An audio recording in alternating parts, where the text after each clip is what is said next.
합독하시겠습니다. 베드로가 이르되 은과 금은 내게 없거니와 내게 있는 이것을 내게 주노니 나사렛 예수 그리스도의 이름으로 일어나 걸으라 하고 오른손을 잡아 일으키니 발과 발목이 곧 힘을 얻고 뛰어 서서 걸으며 그들과 함께 성전으로 들어가면서 걷기도 하고 뛰기도 하며 하나님을 찬송하니 모든 백성이 그 걷는 것과 하나님을 찬송함을 보고 그가 본래 성전 비문에 앉아 구걸하던 사람인 줄 알고 그에게 일어난 일로 인하여 심히 놀랍게 여기며 놀라니라. 아멘. 우리 함께 인사 나누시겠습니다. 예수님만 바라봅시다. 네. 오늘 말씀 본문이 참 놀랍습니다. 하나님께서 우리들의 남은 인생이 어떤 인생이 될지를 이 말씀을 통하여 보여주셨다고 믿습니다. 인생 내내 잊지 말고 믿음으로 품으시기 바랍니다. 바로 오늘 말씀 제목이 예수님만 바라보는 자의 복, 예수님만 바라보는 자의 그 복이 여러분들 가문에 특별히 이 설날 아침에 충만히 임하기를 예수 그리스도의 이름으로 축원드립니다.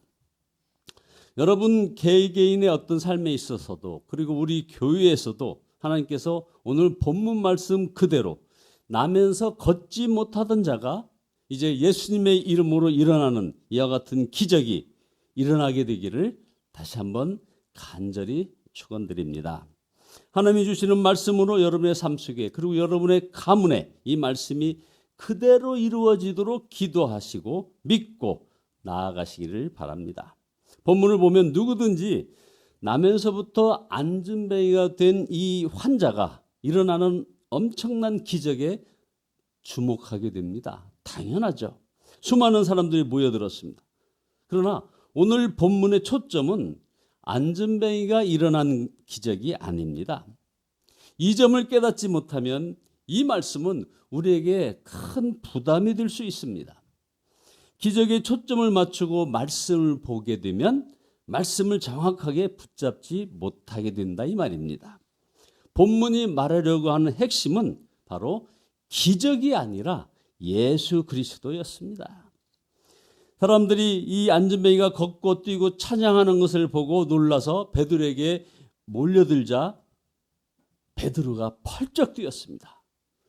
사람들이 베드로에게 몰려들어서 베드로로부터 또 다른 어떤 역사를 보기를 원할 때 베드로는 이런 말로 그것을 거절했습니다. 왜 우리를 주목하느냐 이렇게 하였습니다.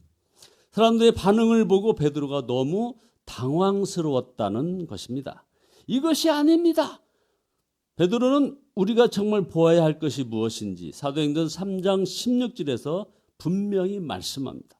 예수로 말미암아 난 믿음이 너희 모든 사람 앞에서 이같이 완전히 낫게 하였느니라. 바로 예수님을 지금 베드로가 증언하고 있습니다. 여러분이 보셔야 할 것은 바로 이 베드로가 증언하고 싶었던 그 예수님입니다. 남에서부터 안진뱅이가 일어난 이 일, 이건 놀라운 것이 아니라 예수님께서 지금 우리와 함께 하셔서 안진뱅이를 일으키셨다는 것이 놀라운 일이라 이 말입니다. 바로 베드로는 그 말을 하려고 했던 것입니다. 그러므로 성도 여러분, 오늘 하나님께서 우리에게 주시는 말씀의 핵심은 기적을 보라는 것이 아니고 예수님을 바라보라는 그런 말씀이라 이거죠. 베드로는 오순절 성령 체험을 한 뒤에 자기 자신의 주장이나 계획이 다 사라져 버렸습니다. 이게 바로 기적 아닙니까? 오직 예수님께서 인도하시는 대로 살기 시작했다 이 말입니다. 그전에는 항상 나는 무엇을 할까? 무엇을 먹을까? 오늘 어디를 갈까? 우리가 다 그렇게 살지 않았습니까? 그랬던 사람이었습니다. 그러나 성령을 체험하고 성령이 충만하고 난 다음부터는 나의 계획과 모든 판단과 고집은 다 사라지고 오직 내 안에 오신 예수님이 무엇을 하기를 원하실까? 그것밖에는 다른 생각이 없었습니다. 베드로는 이제부터 무엇을 할까 하고 고민하지 않았다 이 말입니다. 오직 우리 주님은 지금 무엇을 하시나? 이것만 생각했습니다. 그래서 바로 성전 미문에 기도하러 가던 그날도 마찬가지였습니다. 베드로는 마음에 주님, 오늘은 무엇을 하기를 원하십니까? 올라가다가 성전 미문에 앉아있던 바로 나면서부터 안진뱅이인 거지를 보았습니다. 날마다 보던 사람이었습니다. 어제도 그제도 성전에 기도하러 올라갈 때마다 보았던 바로 그 사람입니다. 베드로가 제9시 기도 시간에 성전에 들어가면서 성전 미문에 앉은 이 안진뱅이가 구걸하는 것을 보았는데, 그날따라 베드로는 그 사람에게 예수 그리스도의 놀라운 계획을 보았습니다. 예수님께서 그 사람을 일으키시려 하신다는 것을 깨달았습니다. 베드로 자신이 그 거지를 일으켜야 하겠다고 생각한 것이 아닙니다. 그랬다면 사람들이 자기에게 막 몰려왔을 때 이 베드로는 아주 신이 났을 것입니다.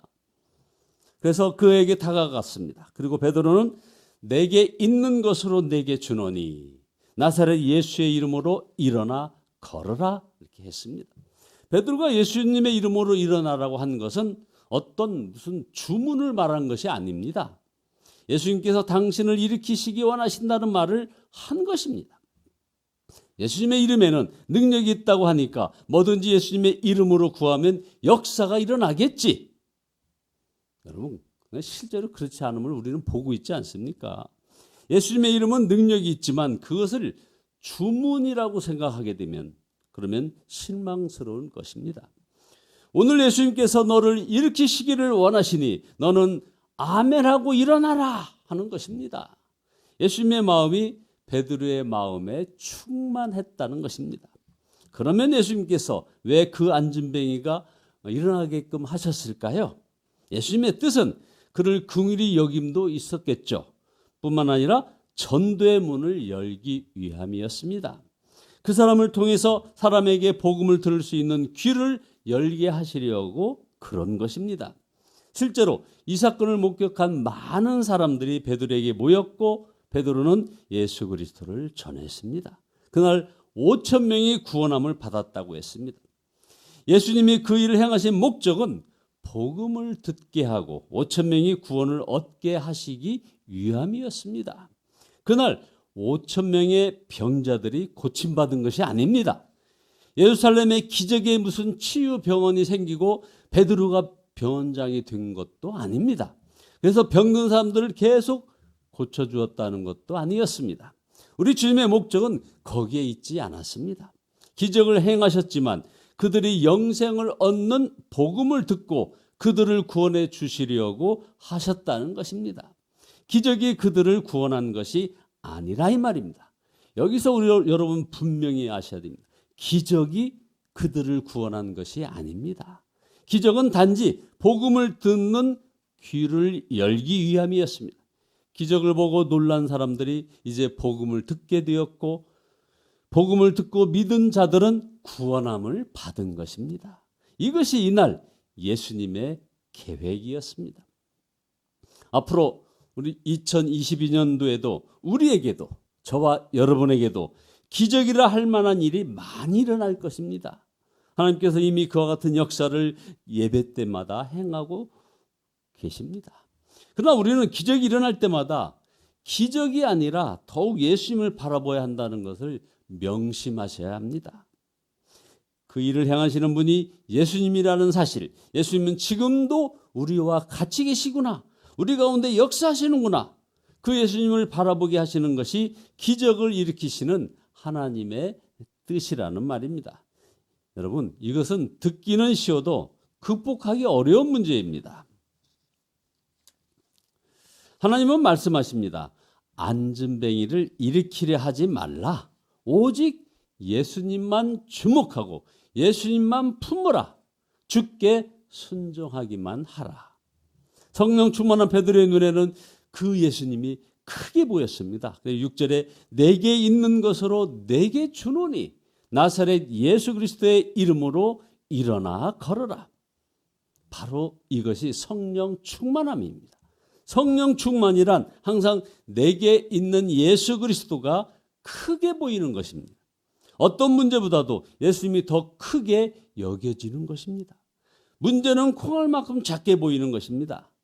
베드로뿐입니까? 예수 그리스도가 우리 안에 계시고 우리도 예수님의 이름의 권세를 알지만 문제는 예수님의 능력을 인식하는 차이가 이게 크다는 것입니다.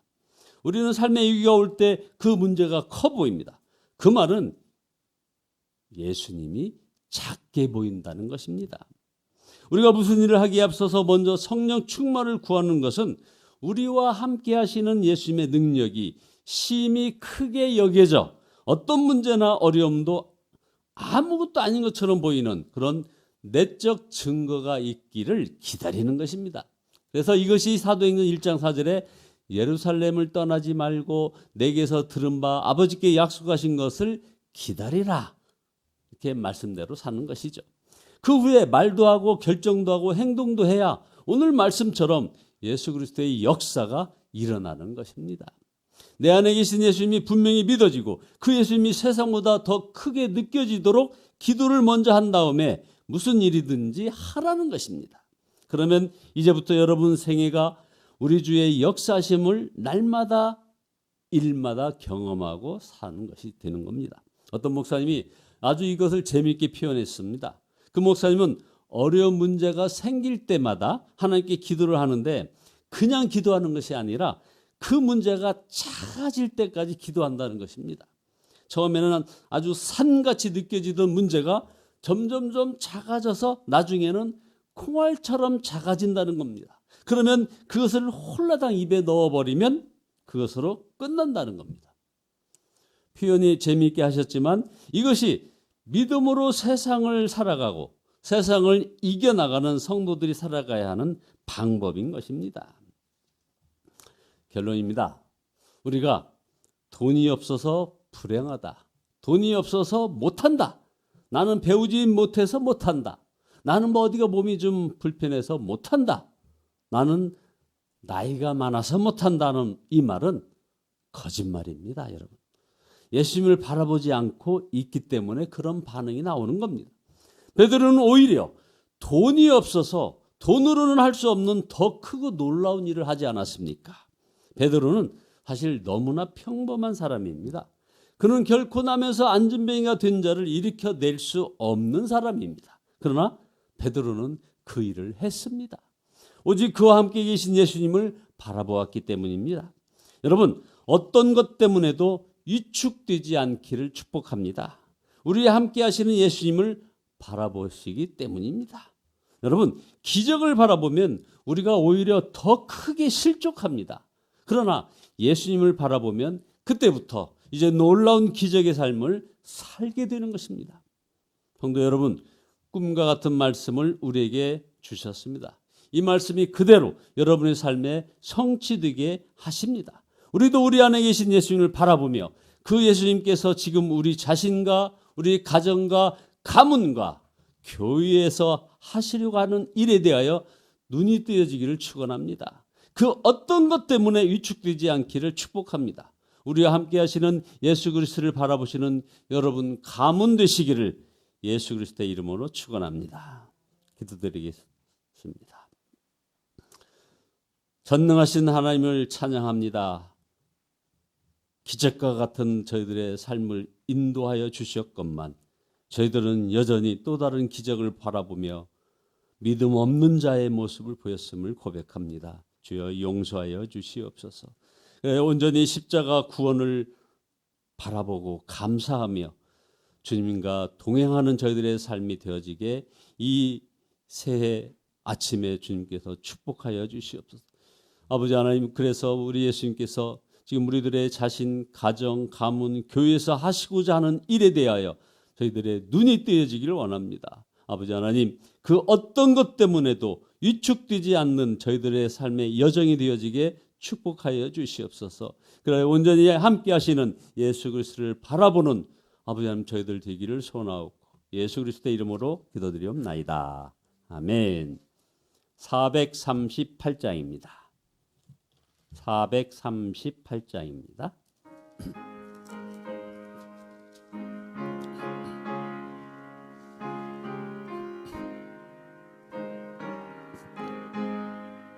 내 영혼이 은총 입어 중한 죄지 벗고 보니 슬픔 많은 이 세상도 천국으로 화하도다. 할렐루야 찬양하세. 내 모든 죄 사함 받고 주 예수와 동행하니 그 어디나 하늘나라. 주의 얼굴 뵙기 전에 멀리 뵈도 하늘나라.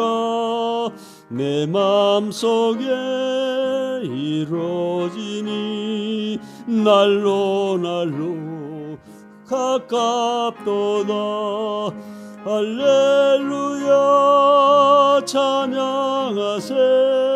내 모든 죄 사함 받고 주 예수와 동행하니 그 어디나 하늘나라. 높은 산이 거친 들이 조막이나 궁궐이나 내 주 예수 모신 곳이 그 어디나 하늘나라.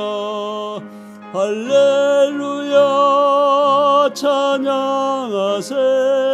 내 모든 죄 사함 받고 주 예수와 동행하니 그 어디나 하늘나라.